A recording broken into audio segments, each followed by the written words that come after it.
ஓவியம் வந்து மிக ஒரு ஸ்பெஷல் ஓவியம். என்னன்னு சொன்னால் முதல் கருப்பு கலரை வண்ணம் தீட்டிட்டு அதை காய வச்சுட்டு ஜவல் என்ற ஒரு திரவியத்தை, அதாவது வந்து இது கிளீனிங் பண்றதுக்கு மட்டுமே பயன்படுத்துகிற மிகவும் காரமான திரவியம். உடல்ல பட்டாலோ உடுப்புல பட்டாலோ நிறம் மாறிடும். அதை வச்சுக்கொண்டு அவர் திரும்ப அந்த ப்ளீச் பண்ணி அந்த ஓவியங்களை, இந்த ஓவியத்தையும் அந்த பொய்க்கால் குதிரை என்ற ஓவியத்தையும் செய்திருக்கிறார். ஒரு மிக கடினமான நுணுக்கமான, எனக்கு இது ஸ்பெஷலான ஒரு வடிவமான ஒரு ஓவிய உத்தியாக நான் பார்க்குறேன். உங்களுக்குள்ள இப்படியான ஒரு உத்தி என்னன்னு தோன்றினது, இதை வச்சு இப்படி செய்யலாம்?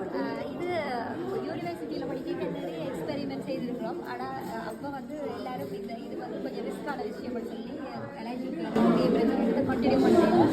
ஆனால் அதுக்கு பிறகு எனக்கு இந்த மெத்தட்ஸ் எல்லாம் பிடிச்சிருந்தது. நான் அதை தொடர்ந்து எக்ஸ்பெரிமெண்ட் பண்ணி தொடர்ந்துலாம் செய்கிறேன். அப்படி ஆனால் கவனமாக இருக்கும், கவனமாக இருக்கணும், சுவாசத்துக்கு கூடாது. 10 வயசுக்கு கீழே இருக்கிற பிள்ளையோட கண்டிப்பாக செய்யக்கூடாது.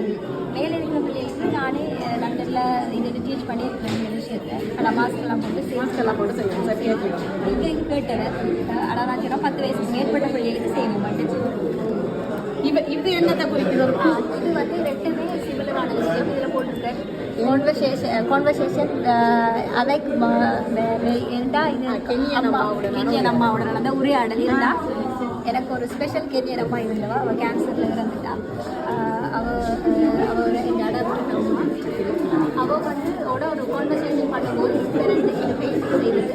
அவங்க ஊரை பற்றி கலசை பற்றி எல்லாம் கலைக்கும் போது இந்த நான் போனதில்லை இது வரைக்கும். அவனுடைய மனசுக்குள்ள அவன் சொன்னதை வச்சு இந்த கதையில கேட்டு இதெல்லாம் செய்தது. ஓவியர் என்றாலே கற்பனை தானே, எல்லா இடம் நாங்கள் சென்று வர முடியாது. அந்த பச்சை கலர் கென்யா சைடுக்கு வருது. அந்த தலையை கட்டி பறவைகளை நிறைய பேசுவா, நிறைய கதைப்பா.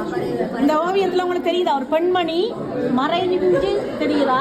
தலையில அவருக்கு ஒரு முண்டாசு கட்டி இருக்குது. ஒரு கென்யா நாட்டின் வர்ணங்கள் அவன் கற்பனைக்குள்ள கொண்டு வந்து பறவை, அந்த அந்த இவன் தத்தம்மா மற்றது அந்த நாட்டில் இருக்கிற வர்ணங்கள், அந்த அவ பேசின மொழிகள், அதெல்லாத்தையும் அவன் தனக்குள்ளே எடுத்து ஒரு கவிதையாக ஒரு கவிஞர் எப்படி செய்வாரோ அதை அவன் ஓவியமாக இதில் காட்டியிருக்கிறார். அதில் ஒரு பெண்மணி மறைஞ்சிருக்கிற அழகான ஒரு பெண்மணி.